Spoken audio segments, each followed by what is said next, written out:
Story: The Weaver of Rajgir. The sun dipped below the jagged horizon of the Giddakuta hill, casting long, amber shadows across the dusty expanse of Rajgir, where an aging weaver sat before a loom that had seen 40 years of relentless labor. His fingers, once as fluid as the mountain streams during the monsoon, now moved with a brittle hesitation, mirroring the cracked earth of the dry season. Each movement of the wooden shuttle was a slow meditation on the weight of time, a rhythmic thumping that echoed the fading pulse of his own youth. Near the edge of the grove, the Buddha sat in profound silence, his presence a stillness that seemed to absorb the weaver's silent panic over the inevitable decay of his craft. The weaver watched the threads of fine silk intertwine, observing how the beginning of a pattern was already the ending of the empty space that preceded it. He felt the ache in his joints not as a physical ailment, but as a psychological intrusion, a reminder that the vessel of his identity was leaking its essence into the void.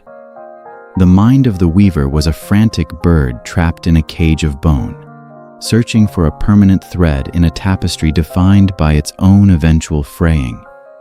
He looked toward the Blessed One, noticing how the saffron robe did not cling to the form but flowed with the air, indifferent to the shape it took. In that observation, the weaver's internal monologue began to shift from the tragedy of loss to the structural necessity of change. He realized that his suffering was not rooted in the graying of his hair or the trembling of his hands, but in the mental attachment to a version of himself that had never been more than a fleeting shadow on the wall of the cave. The fabric he produced was beautiful precisely because the silk had been unraveled from the cocoon, a death that allowed for a new birth of color and form. His anxiety was a construct of a mind that refused to see the river in the drop of water. As the twilight deepened, the weaver stopped fighting the stiffness of his muscles and instead began to observe the sensation as if it were a distant landscape. The fear of aging was revealed to be a fear of an ending that had already occurred 1,000 times in every breath he had ever taken. The Buddha's gaze, though directed toward the distant peaks, held the weaver in a mirror of absolute clarity. There was no dialogue needed, for the silence of the forest spoke of the ancient law that governs the stars and the ants alike. The weaver saw that the thread was not separate from the weaver, and the weaver was not separate from the loom, and all were merely ripples in an ocean of becoming. The heavy knot in his chest began to loosen, not because the pain had vanished, but because the one who claimed the pain had begun to dissolve. The loom continued its rhythmic song, yet the song was no longer a dirge for the past, but a hymn for the immediate presence of the now. Story: The Architecture of Dust. Within the walls of Shravasti, a wealthy merchant spent his waning years obsessing over the cracks in the foundation of his grand villa, seeing each fissure as a personal betrayal by the earth itself. He had accumulated treasures from 7 kingdoms, yet the gold seemed to lose its luster as the skin on the back of his hands grew thin and translucent like parchment. One afternoon, he walked slowly toward the Jetavana monastery, his cane striking the dirt road with a hollow sound that reminded him of the emptiness he felt in the center of his achievements. He found the Buddha standing beneath a dying banyan tree, whose leaves were turning a vibrant, honest yellow before surrendering to the wind.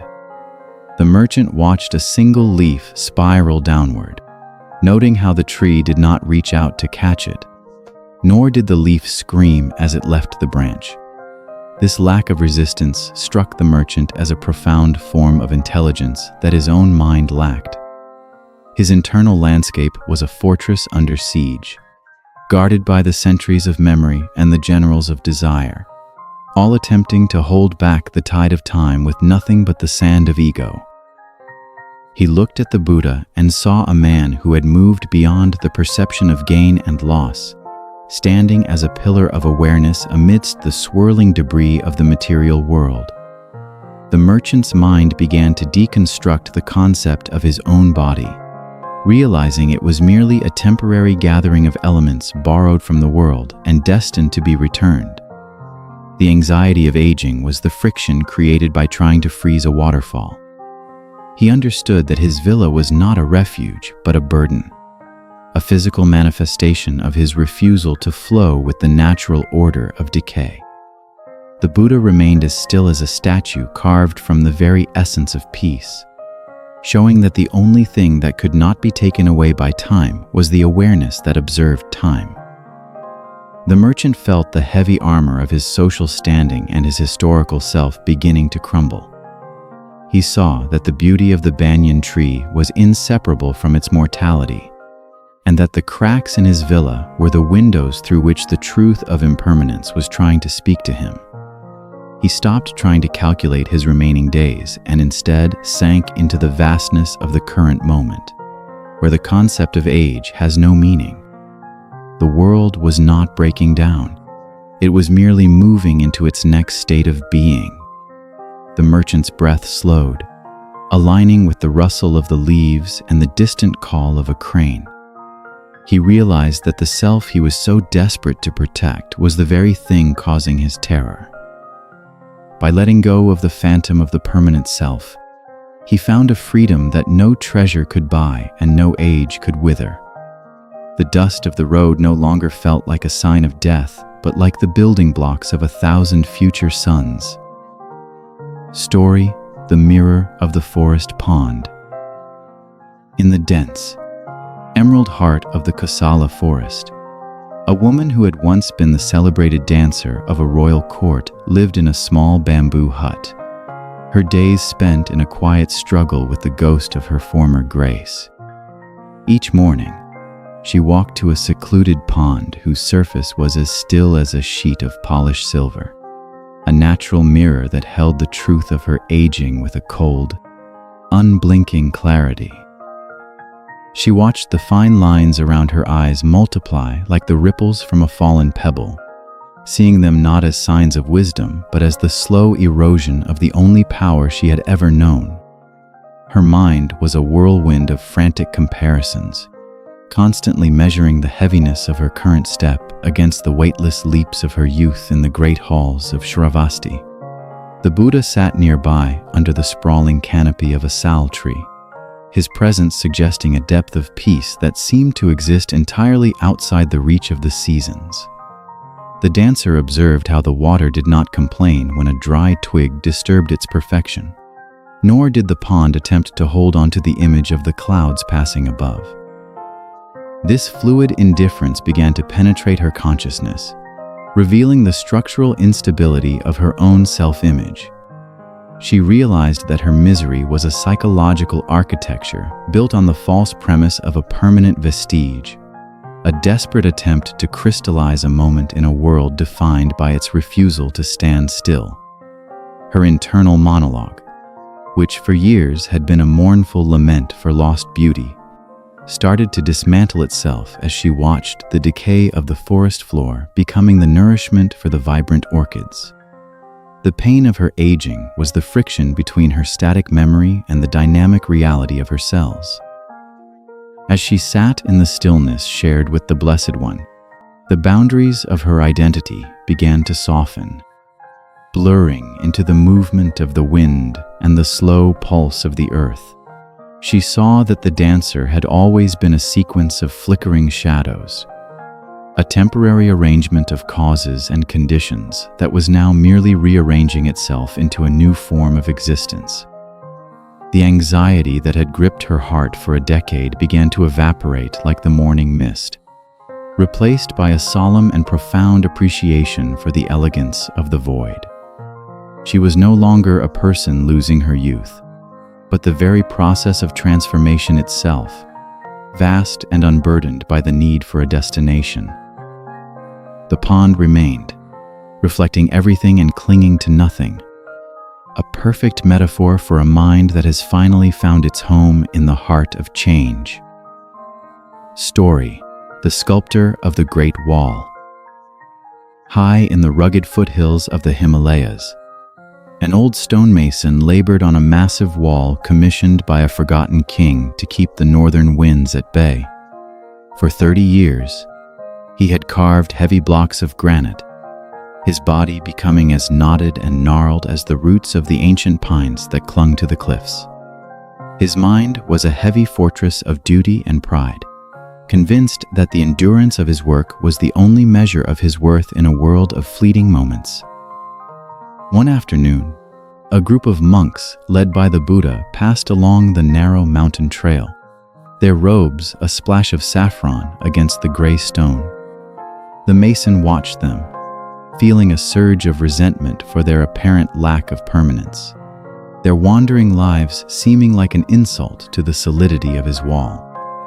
However, as he looked at the base of the wall, he noticed how the frost and the rain had already begun to turn the granite back into dust, a slow and silent reclamation by the mountain. The realization that even his greatest labor would eventually be scattered by the wind struck him with the force of a landslide. His sense of duration was revealed to be a fragile hallucination, a mental tether to an impossible future.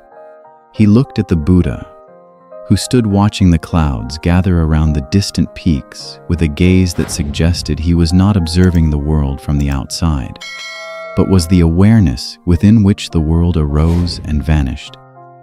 The mason's internal struggle shifted from the preservation of stone to the observation of his own grasping. He saw that his fear of death was the same as his attachment to the wall. Both were attempts to create a boundary where none truly existed. The stiffness in his back was not a sign of failure, but a message from the elements, reminding him that he was not the owner of his body, but its temporary occupant. The psychological weight of his legacy began to lift, leaving behind a space of terrifying but beautiful openness. He understood that the true masterpiece was not the wall, but the ability to let go of the chisel without regret. The mountain did not need his protection, and he did not need the mountain's validation.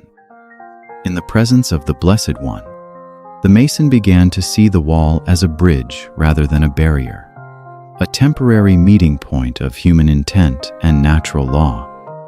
His hands, though tired, moved with a new lightness, no longer fighting the stone, but dancing with it in the theater of the ephemeral. He saw the sun set and felt the cold air on his skin, accepting each sensation as a guest that arrives and departs according to its own nature. The wall would fall, the king would be forgotten, and the mason would return to the earth. Yet in the clarity of that insight, he found a peace that the heavy stone could never provide. Story: The Potter of Vaishali. In the sun-drenched outskirts of the vibrant city of Vaishali, an elderly potter named Ananda sat amidst a sea of clay vessels, his hands caked in the gray earth that had provided his livelihood for over 50 years. The rhythmic whirling of his wooden wheel was the heartbeat of his existence, a constant motion that seemed to defy the slow stagnation he felt creeping into his own weary bones. As he shaped a large water jar, he watched the wet clay rise and fall under his touch, marveling at how a single moment of pressure could alter its entire destiny.